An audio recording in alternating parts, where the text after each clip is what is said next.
Welcome first everybody to the annual general meeting of Dublin Cycling Campaign Company Limited by Guarantee, which is the company which oversees Dublin Cycling Campaign and cyclist.ie.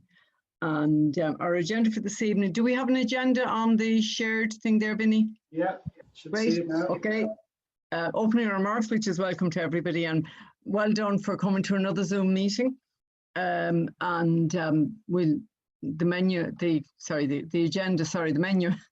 restaurants are open tomorrow, excuse me. I've got menus on the brain. So we'll have the minutes, the financial accounts, an update on governance issues, and then vote on motions. But as you can see, no motions were submitted. And elections are the other item, and there are no open positions on the board at the moment, so there'll be no elections. So the first item on the agenda is the minutes of the 2019 AGM, which at that stage was the AGM of the Dublin Cycling Campaign, and the minutes were circulated to everybody in advance of tonight's meeting. So the minutes are now before the AGM. Can we agree the minutes, please? Can I have a proposer and a seconder to the minutes of the 2019 AGM? Can I interrupt there for a second, Marie? Yeah. Colin, You right can, here. Colin. Sorry, Yeah. there is just one small error in the minutes, which I noticed. I think I actually wrote them, but anyway, it's the name of the observers. There's one observer, David Lee. It should be David Healy. Oh, thank you, Colin. Happy for me to change that. Yeah. Yeah. Sadly, he's left us to go to somewhere in southern Africa, Lesotho or Healy. Yeah. He was for some time an active member of the South Dublin subgroup, but he's gone off again. He's gone to Lesotho.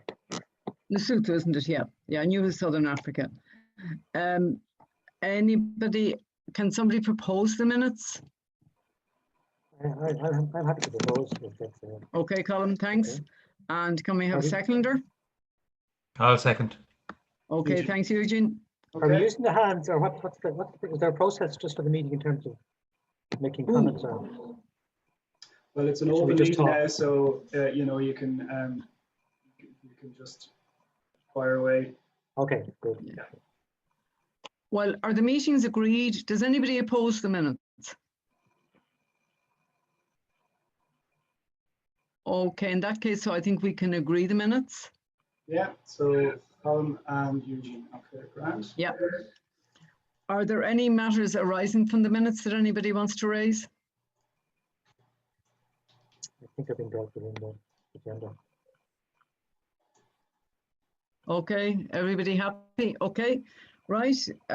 So we go on to the next item on the agenda, which is to review the financial accounts. And I'll ask now Pascal Comerford.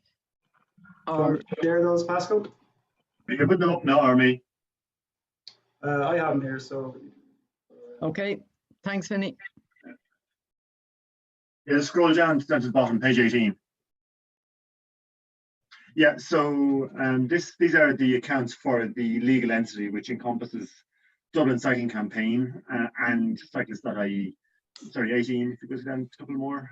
So summary of the receipts and payments. There you go. Up one more. There you go. There you go. That's it. Yeah. So this is a summary. So this incorporates both, I suppose, sub-organizations. So the total receipts, and because this is technically the AGM for FY19, calendar year 19. So these are the accounts which we have got auditors by an auditor in Rathfarnham, McSherry. And so the revenues for the year were 47,000, made up of memberships and donations and grants, as you can see there. Total expenses were 47,000 approximately as well, giving a kind of 355 of a net deficit, which is pretty much break even, down from the previous year because the expenditure has gone up. Just scroll down there to the next page there, please.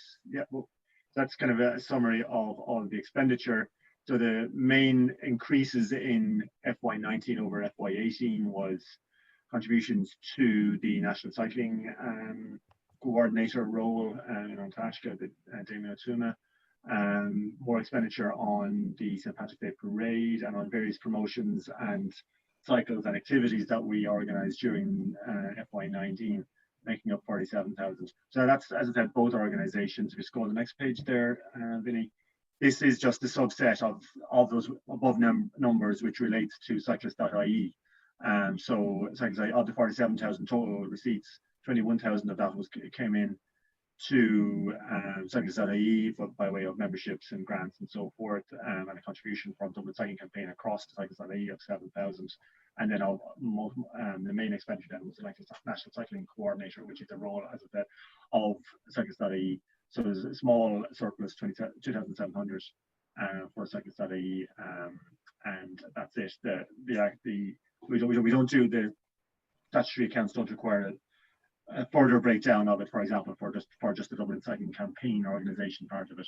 But if you take one number from the other, you'll get the total, or you'll get the net for Dublin Cycling Campaign. So, any questions on those? I know it's a quick run through, and those accounts are available and will be available afterwards on the website.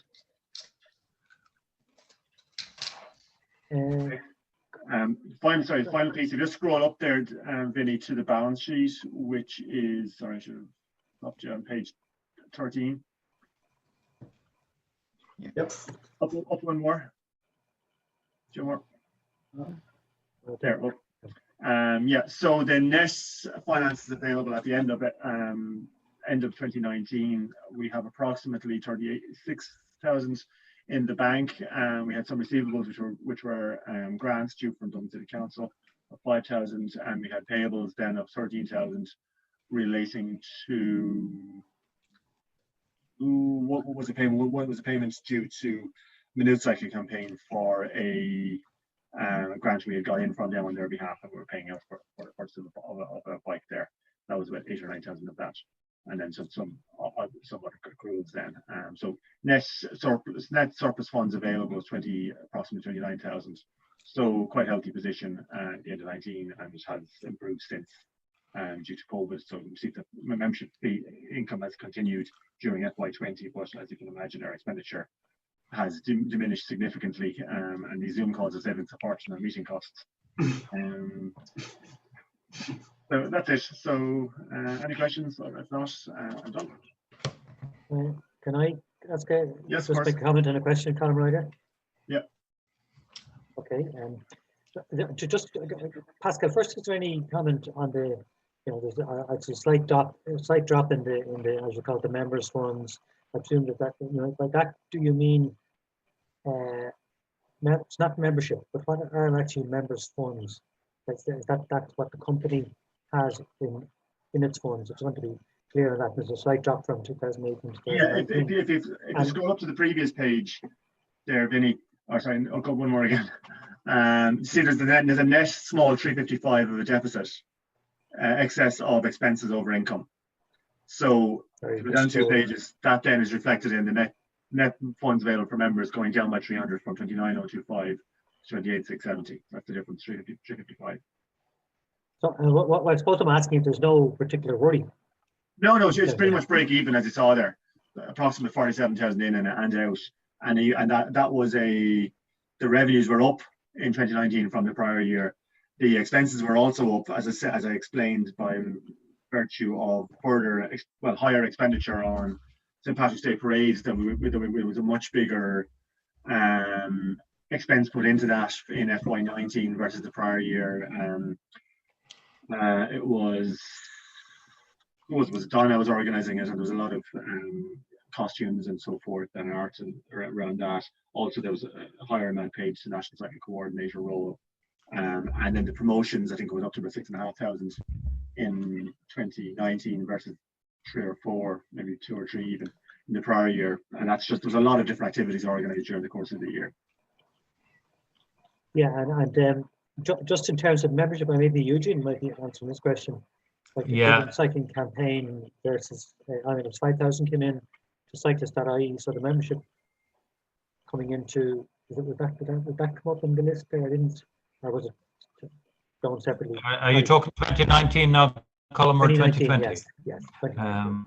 Yeah, offhand, I mean, each year, each successive year is higher than the previous one. 2020 is going to be very good. We've had, you know, a significant increase in membership this year.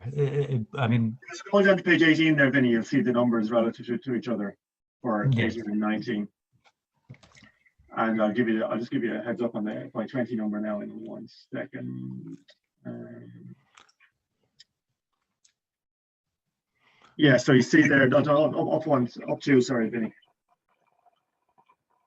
Yeah, there. So memberships coming in increased from 18,200 worth to 20,400 relative year on year.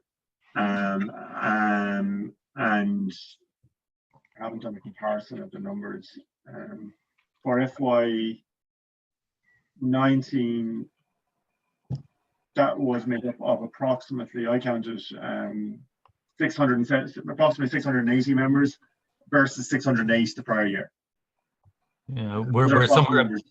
The current is somewhere about 920. Yeah. So we're getting close to 1,000. We're getting close to the 1K. We are. Yes, we are. Has somebody not got any extra kids around or any that they can sign up for? Or grannies or uncles or? So it's probably, sorry, it's just probably fair to say for people who join us later who, you know, may not be familiar with what's going on, we've already had an annual members meeting this year in October, where the Dublin Cycling Campaign itself, which is one of our subgroups, you know, talked about its membership and how that's improved and all that, and Pascal gave a summary of the finances up to date as well. So this is just the official, the actual legal entity, AGM itself. So we're going through the finances for 2019. So that's why we're doing it. All right. Yeah. Well, it's just kind of interested because this year too, the cyclist.ie membership has gone up. You know, the outside Dublin membership, formal membership, and obviously each local group does have their own set of members. So it's a good picture overall. I'd say we're probably talking about 2,000 signed up advocates countrywide. You know, in between the groups and the individual memberships. How many, Colin? I would say nationally, we're between Dublin Cycling Campaign and the other groups, probably around the 2,000 mark. Wow. Yeah. Great. So cyclist.ie would have 1,000 or more signed up people. Yes, but how not it operates. Directly, though. They would come through. So let's say Cork campaign would never have a membership of whatever they pay, but there might be 50 members behind that within Cork. Yeah. Okay. So each, like we have a cyclist.ie, there is a group membership fee which is literally only €100. You know, and first great bargain, but it is only €100. But that's a group membership fee. So the group could be only 5 people, it could be 100 people or 200 people. And then we have about 60 signed up individual members. Yeah, I know. Damien was saying that European cycling advocacy groups tended to have declining memberships. Like a lot of European countries have declining memberships, whereas ours is very healthy now, starting from low base, admittedly. Yeah, well, that's really because of the larger groups which have gone into the, you know, probably the third phase of cycling and public realm development, you know, compared to where we are. Yeah. By the way, I don't know if Damien's not in, you know, that he's not, he couldn't attend. Apologies, yeah. Sorry, Colin, did you break up there? Did you make a comment? Fine. No, just saying that he was apologizing. Damien sent his apologies. That's right, Damien Othuma. Yes, the National Cycling Coordinator sent his apologies. Does anybody want to propose the adoption of the accounts? I'm happy to do that.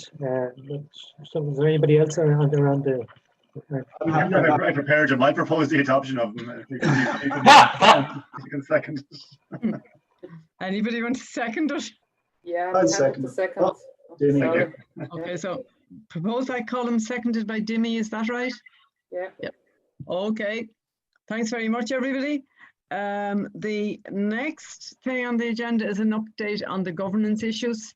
And I think Vinny is going to share a screen for us to watch this. And I suppose before I start, I should thank Sandra Velt, who has expertise in this area and has been helping us in this on a voluntary basis over the last year. And we are very appreciative of her expertise. We don't show it by responding to her very promptly because other demands of campaigning intervene. But anyway, the Dublin Cycling Campaign is a company limited by guarantee. And that's what we're talking about tonight, is just the company limited by guarantee. And its objective is to affect and support change for Dublin as a better city by promoting cycling as an activity with significant health, social, environmental, cultural and economic benefits, being a champion for cyclists and cycling in Dublin, and affecting and supporting change through the promotion of cycling interests nationally as cyclist.ie, the Irish Cycling Advocacy Network. So that's what the company encompasses, is the two organisations. So can I have the next one, please, Vinny? The company is registered as a charity with the Charities Regulator, and behind that registration there's been a lot of work, a lot of paperwork to comply with all the red tape. We got tax exemption granted by revenue on any charity income, and again that involved quite a bit of work. And we're authorised by revenue to operate the charitable donation scheme, which essentially means we are entitled to receive donations as a charity without having to pay any tax. I've got a message here that the screen share isn't working. It's working for me. Yeah, it's working for me. Okay, just a local issue. Yeah. Anybody? I know Colin Ryder's having a problem. Anybody else have a problem? No, it's working. Yeah. Okay. We'll email the slides to you later, Colin, if that's all right. Can we go on to the next one, please? Vinny, yeah, it seems to be working for people. The directors of the company at the moment are myself and Vinny Myler, who's doing all the work here tonight, Pascal Comfort, who's spoken to already, Jerry Dornan, who unfortunately isn't able to attend this evening, Dimi Korova, who might give a little wave, and Eugene Doran, who might give a wave, but he's spoken already anyway. Since the 2019 AGM, Colin Ryder, Paul Corcoran and Miriam O'Dea resigned, and they were replaced by Jerry Dornan, Dimi Korova and Vinny Myler.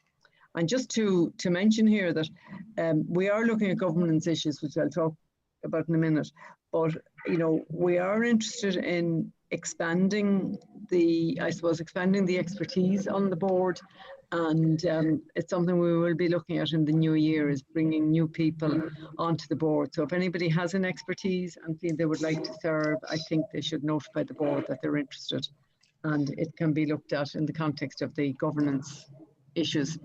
Can we do the next slide, please, Vinny? In the last year, we've had 4 board meetings. There's a site. We had 4 board meetings. That another scheduled for late October is a mistake. We had 4 board meetings, and there were 3 up to the beginning of October. And at these meetings, we review the operations, the governance, and the finances. We also approved a challenge to An Bord Pleanála on the granting of planning permission for the Connolly Quarter.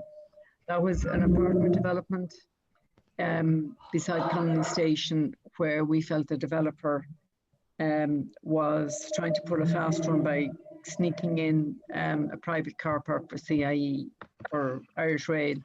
And we challenged it and we won. Although I understand that just heard today that the developer is going to appeal, which is a bit disappointing for us because we did win the case. And the other thing we authorised was the purchase of a Zoom webinar format.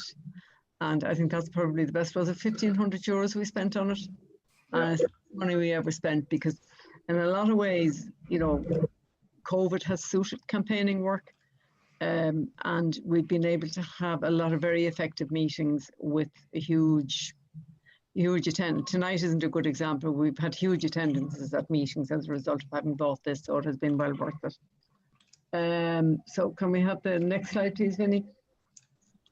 At our first meeting, it was decided that the board would review its structures and the relationships between Dublin Cycling Campaign, Company Limited by Guarantee, the Dublin Cycling Campaign, and Cyclist.ie, the Irish Cycling Advocacy Network, and that the revised structures, or at least the pathway to revised structures, should be presented to the Dublin Cycling Campaign AGM next year and should be reflected in an updated memorandum and articles of association.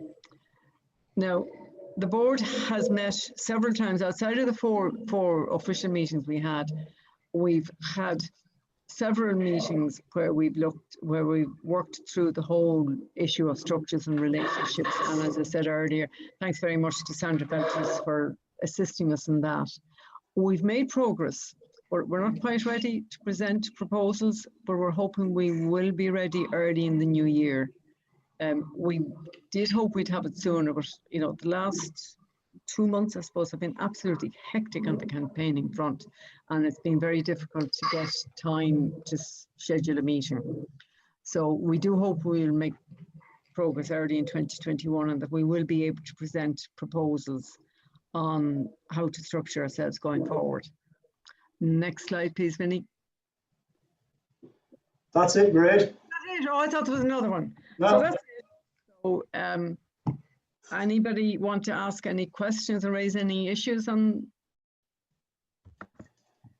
that? I just want to reiterate that I'm happy to continue assisting with this process, whether that's in the same the way that I have been, or I am at this stage, I don't even know if it's appropriate to say this in a public forum, but I would be willing to consider joining the board as well, if that would be. But anyway, I'm not asking you to make a decision on that. But like I said, I'm ready, willing, and hopefully able to help progress this side of things if people would like that. Very good. Thanks very much for that, Sandra. As I say, we really appreciate how much work you've put into this, and it has been a pity that we haven't been able to keep in step all the time with the work you've done, but we really are committed. I think everybody on the board is committed to progressing this in the new year, because I think we all feel strongly that we need to have a better defined structure going forward, and we need it not just operationally, but also to be sure that we're complying with the requirements of the charity regulator, which are getting more stringent. Could I just back up what Sandra's saying? I don't know, is there a format? I mean, again, I haven't recently reviewed the AGM and what you call them, the Articles of Association, etc. But is there a way that you can just now say, yes, Sandra is welcome to come on the board and it's brilliant news? Or does it have to be something different? I don't think so. I don't know, Colin, but I suggest that's a matter for the board to decide. That I'm not too sure, that given that we said we weren't going to have an election at this AGM, I'm not sure it's appropriate that we should suddenly start nominating. I think, having said on the agenda that we were not having elections, I'm not too sure that it's appropriate that we start having an election now, even though I'd be delighted to be I absolutely agree, and I'm saying I'm happy to have on either side. So just like that bit is irrelevant. So you just decide that at your next meeting. It's fine. I think that's the appropriate way to do it, if that's all right with everybody else. And so just to say, on I think it was our next to previous meeting, we did agree that we would look for 4 new members, and we would approach people end of this year, early next year. So that's how we're going to do that. We're going to co-opt, and that's pretty much what we decided. Yeah. And when we look at the new structures, I mean, what we're looking at the moment, one of the issues to look at is, you know, who should vote for board members, and you know, what proportion of board members should represent different sides of the organisation.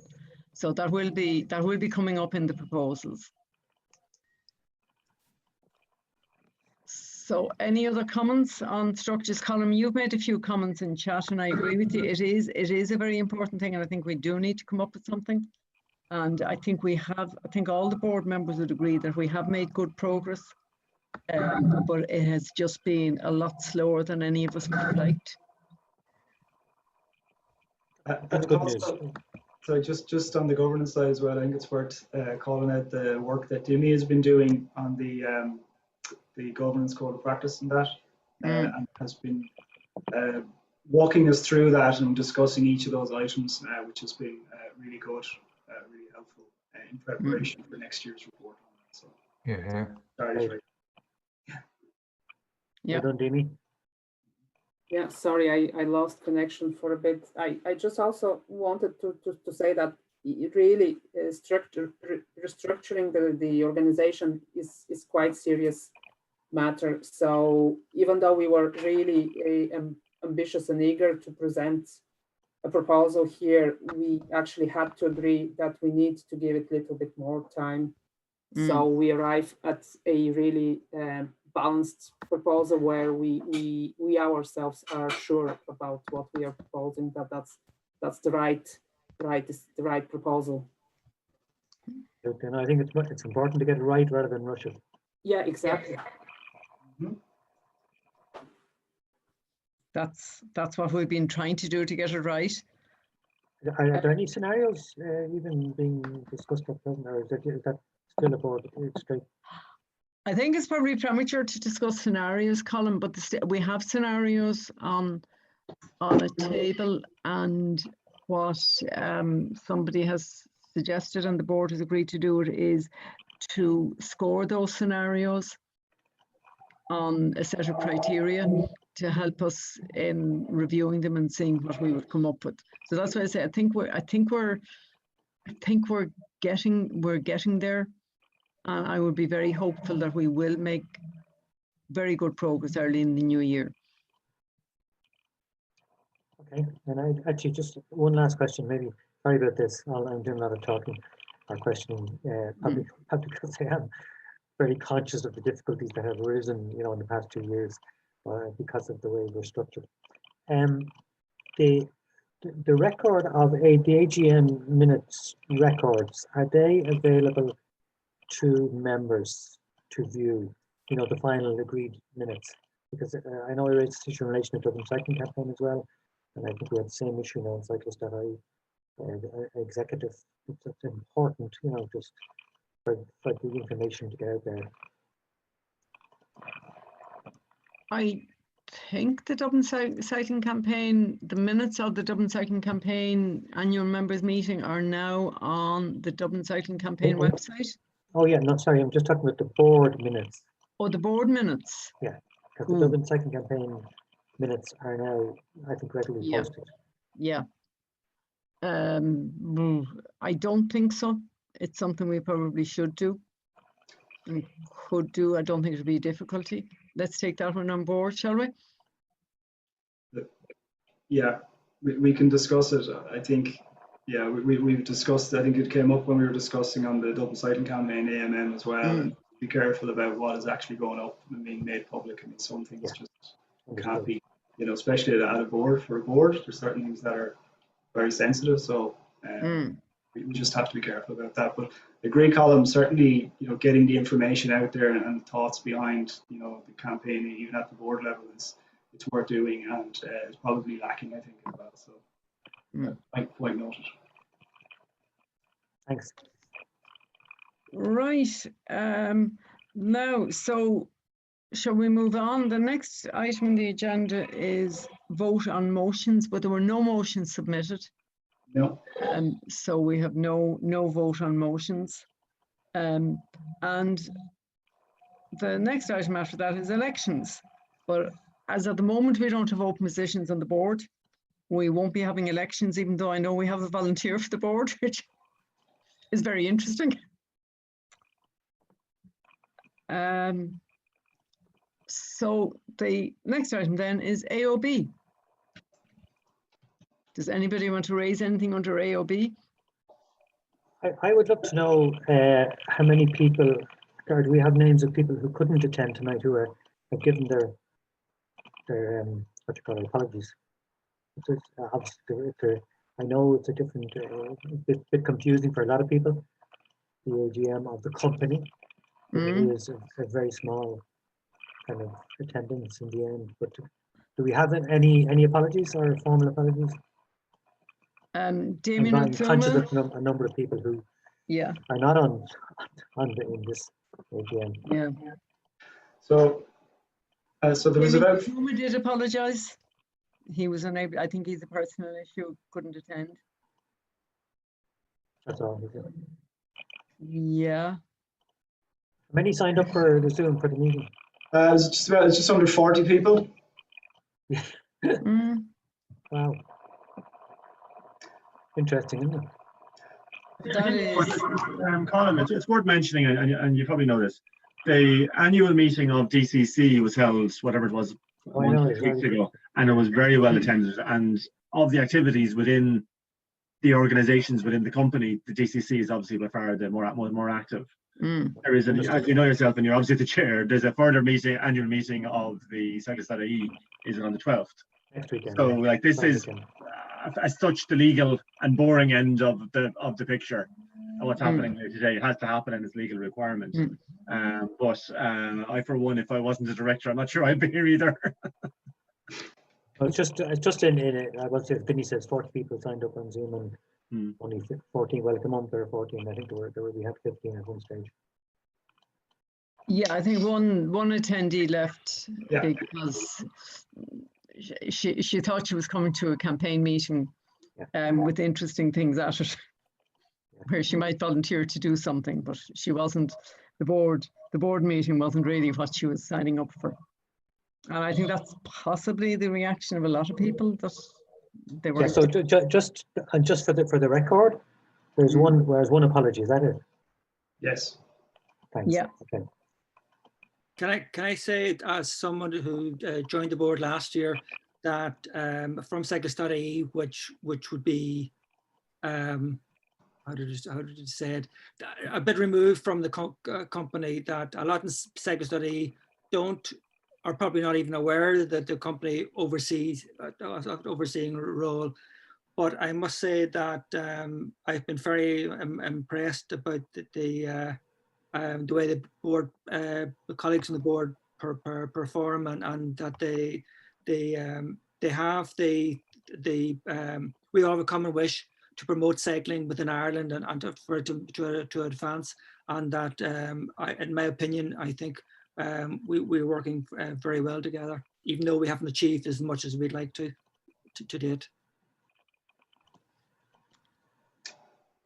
That's it. Thank you. Yeah, I think we'd all agree with that the board is working well. The board is working well together. I must admit, I look forward to the day when we have a real action-oriented, full country AGM, full island or AGM, which would be brilliant. But look, let's see what the next year brings, and fair play to everybody on the board for it. Because I know what it's like having been on it in the past. Right, well, that's it. It's been a busy year. It's been a busy year on cycle campaigning, I think it's fair to say.